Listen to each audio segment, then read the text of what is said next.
पैसे का मैनेजमेंट बहुत कमजोर है, इसकी एजुकेशन नहीं है हमारे देश में। बहुत इम्पॉर्टेंट है। और इसके पीछे एक बहुत ही बढ़िया इंसिडेंट मुझे ध्यान आ रहा है।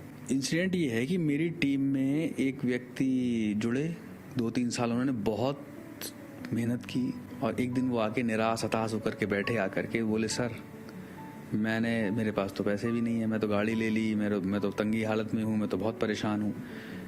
मनी मैनेजमेंट, पैसा बचा करके कोई अमीर नहीं बनता, पैसा कमा करके ही अमीर बनता है। लेकिन बचाने का भी पार्ट है ना, बचाना भी चाहिए। तो वो मैंने कहा कि आपका लाइफ स्टाइल क्या है, आपका मतलब, उनके एक कलीग भी साथ में ही थे, तो उनका रोज किसी बड़े होटल पे बैठना।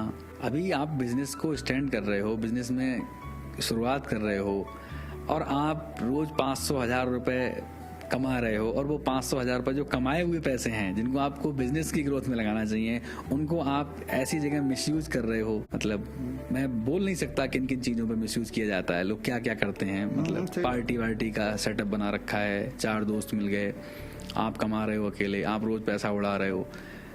तो आपको मनी मैनेजमेंट सीखना पड़ेगा। मैं ये नहीं कहता कि आज हम लोग यहाँ बैठे हुए हैं, ठीक है, हम एक टॉप क्लास प्रॉपर्टी को हमने हायर किया, हमने यहाँ कंप्रोमाइज तो नहीं किया, लेकिन जहाँ कंप्रोमाइज कर सकते हैं तो वहाँ करेंगे ना। आज हम इस स्थिति में है कि हम अच्छी प्रॉपर्टी में रहें, अच्छे स्टूडियो में शूट करें, अच्छा सेटअप पहने, अच्छा ड्रेस कोड पहने, अच्छे शूज पहने, महंगी गाड़ियों में घूमें, ठीक है। लेकिन एक समय ऐसा होता है कि जहाँ मैंने कहा सेक्रीफाइस भी करना पड़ता है। तो सेक्रीफाइस करने के लिए आप तैयार नहीं हो, अब आप फिर 2 साल के बाद रोगे आके। मनी मैनेजमेंट बहुत ज़रूरी है। मनी मैनेजमेंट इतना इम्पोर्टेंट है कि आपको जो पैसा आपने कमाया है उसको बहुत ही संभाल के केयरफुली रखना है, अपने बिजनेस में इन्वेस्ट करना है, जहाँ जहाँ पे बिजनेस में ज़रूरत है वहाँ इन्वेस्ट करना है, क्योंकि इकोनॉमी कभी माफ़ नहीं करती। अगर आप आज 1 रुपए के घाटे में हो, पर डे 1 रुपए के घाटे में हो, तो महीने के आखिर तक 30 रुपए पर डे के घाटे में पहुंच जाओगे आप। ये कभी माफ़ नहीं करती, और लोग इस बात को नहीं समझते। छोटी छोटी चीज़ें उनको हम कंट्रोल कर लें तो हम बिजनेस में मतलब बहुत बड़ी ग्रोथ हासिल कर सकते हैं।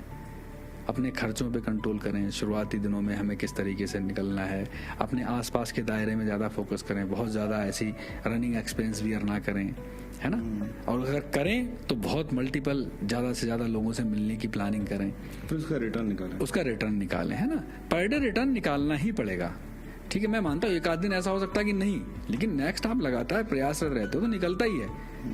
भाई मैं ऐसे कैसे मतलब बोल दूं कि नहीं साहब पैसा उड़ाने से ही सब कुछ होगा। नहीं, पैसा उड़ाने से सब कुछ नहीं होता। जहाँ उड़ाने की जरूरत है वहाँ उड़ाया जाएगा। हम उड़ाते ही हैं, इतने बड़े बड़े इवेंट करते हैं हम लोग, इतनी बड़ी बड़ी प्रॉपर्टी में जाके रहते हैं, ठीक है। तो एंजॉय करने के लिए हमारे पास टाइम ही कहाँ बचता है। काम करें, एंजॉय करने के लिए हमारी मीटिंग है, सेमिनार है, प्रोग्राम है, उसके लिए पूरा शेड्यूल डिजाइन है ना। कब तक के लिए? तब तक के लिए जब तक हम लाखों लोगों की टीम ना क्रिएट कर दें, लाखों लोग हमारे नीचे खड़े ना हो जाएं, तब तक के लिए।